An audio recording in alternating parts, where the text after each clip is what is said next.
mudança de hábito. Parece óbvio, se você quer mudar um comportamento, você vai ter que mudar os seus hábitos, tá bom? Mas como que isso acontece? Primeiro ponto, nós precisamos ter uma clareza sobre o hábito que você quer modificar e quais são os recursos que você vai utilizar para mudar esse hábito, tá bom? Você sabendo disso, você vai ter que entender os fatores que fazem com que você mude o seu comportamento, mude o seu hábito e os fatores que te fazem ficar no hábito. Porque uma questão importante de você entender é, você quer mudar o comportamento, mas você não sabe por que você não consegue. Mas por que você não consegue? Porque tem algum fator que mantém e você lá no fundo vai ter que admitir que você gosta daquele fator. Vou te dar um exemplo. Tem um fator que se chama ganho secundário.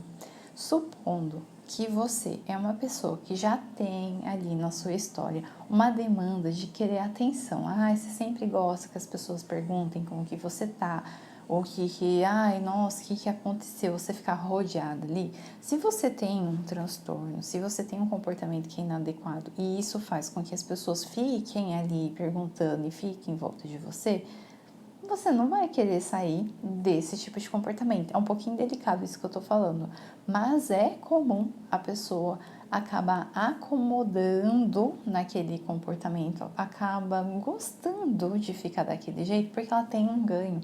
Então, é mais interessante manter, ter o ganho secundário do que mudar o comportamento, porque assim, se você sai, digamos, daquele transtorno, daquela doença, será que as pessoas vão continuar te dando atenção? Será que vai ser do mesmo jeito? Aí, para não correr o risco, você fica ali, tendo o ganho secundário. Esse é um fator mais complicado e mais delicado. Tem solução? Tem solução. Só que você precisa ser muito sincera com você e avaliar qual é o ganho secundário que eu tenho com isso. Eu gosto disso? E aí, se você gosta desse ganho secundário, você vai ter que escolher. Ou você vai abrir mão disso, você vai entender que vou correr o risco, vou entender que não vai ser mais do mesmo jeito, que esse ganho secundário vai sumir, ou você vai ficar com esse comportamento disfuncional aí por um bom tempo ou para sempre. Vamos lá, então seja sincera com você. Será que você tem ganho secundário? Vamos para outro fator, medo do desconhecido. Às vezes você tem tanto medo, mas tanto medo da mudança, que você prefere ficar parada. Porque assim, vamos colocar aqui o exagero alimentar. Você é uma pessoa que sempre exagerou, que sempre teve aquele comportamento de que toda vez você vai numa festa, você tem que comer. Você é uma pessoa que gosta de agradar o outro, então toda vez que tem um evento familiar, por exemplo, tem a comida da tia Gertrudes e você tem que comer de forma exagerada, porque você tem que agradar. E se de repente você deixa de ser essa pessoa que é agradável, que agrada todo mundo, que tem que ter disponibilidade, que tem que comer bastante porque você aprendeu assim, quem é essa pessoa que respeita o limite? Quem é essa pessoa que não agrada a todo mundo? Você vai deixar de ser você, de certa forma. E aí isso pode assustar, porque você fica com medo das consequências. Então se eu não exagerar, por exemplo, a tia Gertrude serviu o bolo lá, e aí eu sempre comi 3 bolos, porque ela falava, não, come mais, e eu fazia isso para agradar ela. E agora você não faz mais exagero alimentar, então você não vai comer.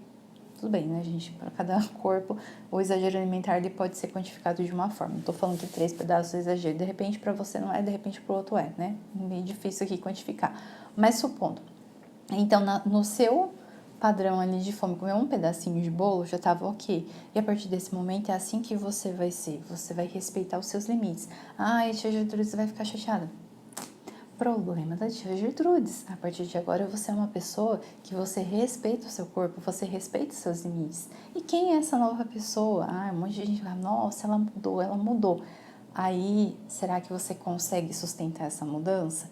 Se você fica com medo de quem você vai ser depois, isso é um fator que prejudica muito. Aí você não consegue mudar, porque você está com medo. Olha só. Então, um dos fatores prejudiciais ali que pode atrapalhar a sua mudança de hábito é o medo do desconhecido.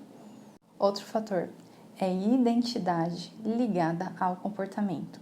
É como se criasse uma identidade que tem tudo a ver com aquele comportamento. E se você deixa de ter aquele funcionamento, É como se deixasse de existir aquele RG ali, sabe? Então, vamos colocar assim, uma frase que é bem típica. Ai, mas eu sempre fui assim. Tá, mas esse sempre foi assim, tá te gerando sofrimento? Esse sempre foi assim, tá te ajudando de alguma forma? Vou pegar o exemplo do limite, da falta de limite. Você sempre disse sim e amém para todo mundo, e isso sempre te prejudicou em vários aspectos. Você se meteu em relacionamento abusivo, na questão da comida, você sempre comeu muito, e aí isso fez com que você ganhasse peso e você fique incomodada com essa questão. Não tô falando que seja necessariamente um problema ter ganho de peso, né? Porque, né, trabalho aqui com transtorno alimentar, falar um negócio desse é complicado, mas assim, entenda, dentro do seu contexto, às vezes ter um ganho de peso te incomoda, tá? Porque você não teve limite, come de forma exagerada, tem um episódio de compulsão alimentar, seja lá o que for, faz você ficar assim e você fica incomodado. Ah, outro prejuízo, sempre se mete em confusão, digamos assim, com amigas que são complicadas, né? Tudo isso porque você sempre fala assim para todo mundo. Ah, você vive com uma sobrecarga gigantesca, porque você fala assim para tudo. Então, se você não tem limite, ou você aprendeu a ser dessa forma, e alguém questiona, fala, não, mas pera lá, você tem que colocar limite no fulano digital, no alecrim dourado, você tem que achar boas amizades, você tem que falar, não, olha, fulano falou isso, gente, mas você está se colocando em risco. E aí você vai e responde, ah, mas eu sempre fui assim. Não, mas eu sou assim. Eu não sei ser de outro jeito. Tá. Mas enquanto você não for de outro jeito, você não muda o hábito. E aí esses hábitos ou esses comportamentos disfuncionais que são prejudiciais, eles vão continuar existindo. A não ser que você consiga, né, olhar para isso e entender assim, tá bom, mas isso não precisa ser uma identidade. Ah, eu sempre fui assim. Tá, mas a partir de agora você pode ser de outro jeito. Você tem essa possibilidade. Você não tem um contrato assinado para a vida inteira que você tem que ser assim, certo?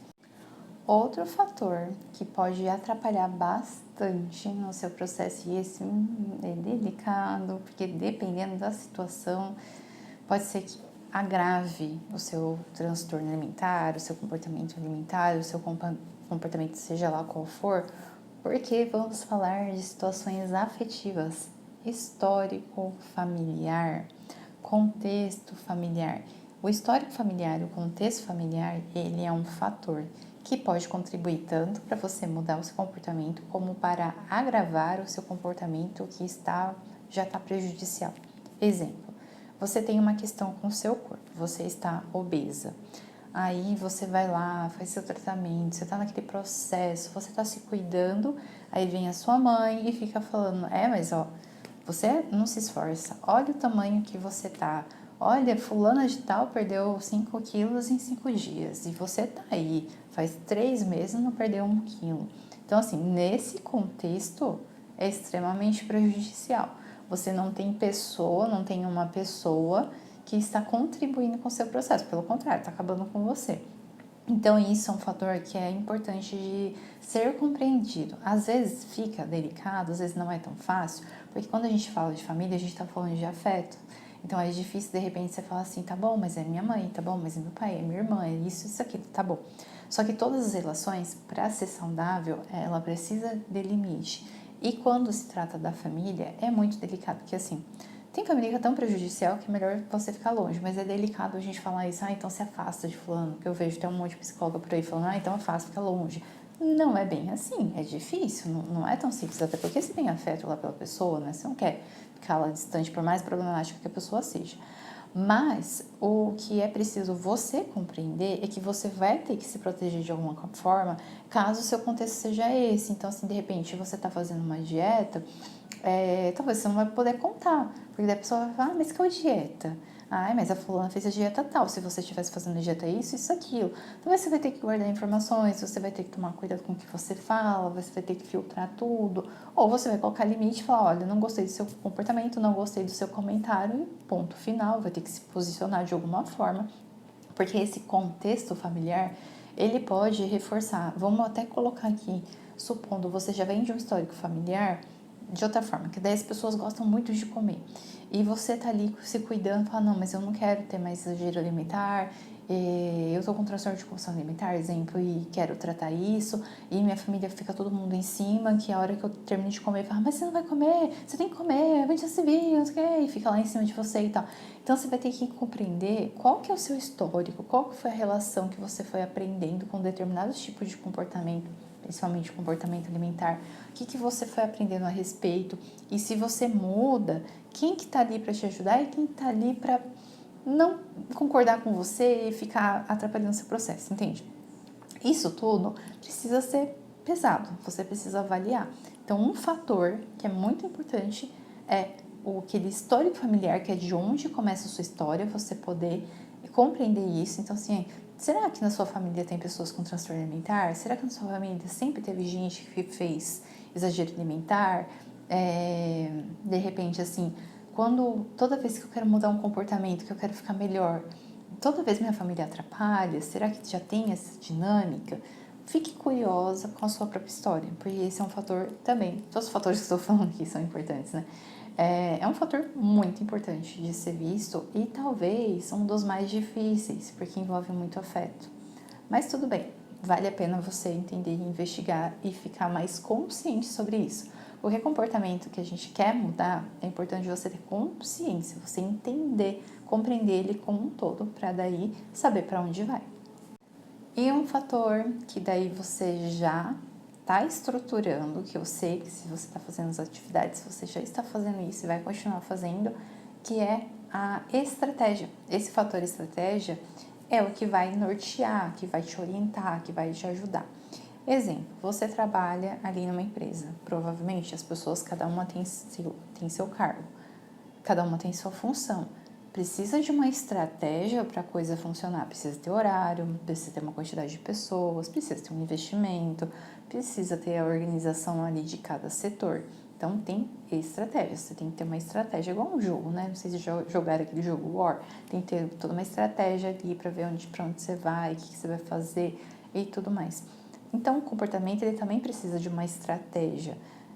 Você só falar assim, eu quero mudar, tá bom, que bom, né? Você já tá com uma vontadezinha, eu quero mudar.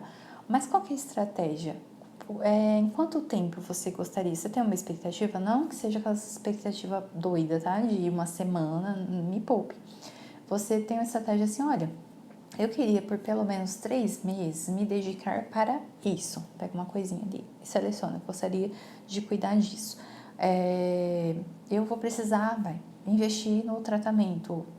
Consigo no meu orçamento tanto. Então, dentro de tantos meses eu vou ter essa quantia. Aí você faz sua estratégia financeira, seu orçamento financeiro. Então, mas eu preciso de mais tempo para me dedicar. Eu passo 3 horas no celular. E se eu criar que toda terça-feira e quinta-feira eu vou pegar meia horinha para o meu tratamento ali, para fazer minhas atividades ou para eu meditar? Tá na sua estratégia. Então, um fator é estratégia. E quanto mais você vai fazendo essa estratégia, até mesmo reavaliar, avaliar e avaliar, você vai mudando, conforme você muda também seu comportamento. Porque você começa com uma ideia, no meio do caminho você muda, né? Porque é a ideia, e talvez aquela estratégia já não vai mais funcionar. E não que isso seja negativo, talvez porque assim, tá bom, já supriu, já alcançou esse nível aqui que você queria, e agora você precisa de outro tipo de estratégia para avançar mais um pouquinho. Bom, finalizamos, na verdade, a parte 1 sobre fatores que vão te ajudar na mudança do seu hábito, na mudança do seu comportamento. Vamos ter a parte 2 desse vídeo, porque tem bastante fatores aí para você conhecer. Até a próxima!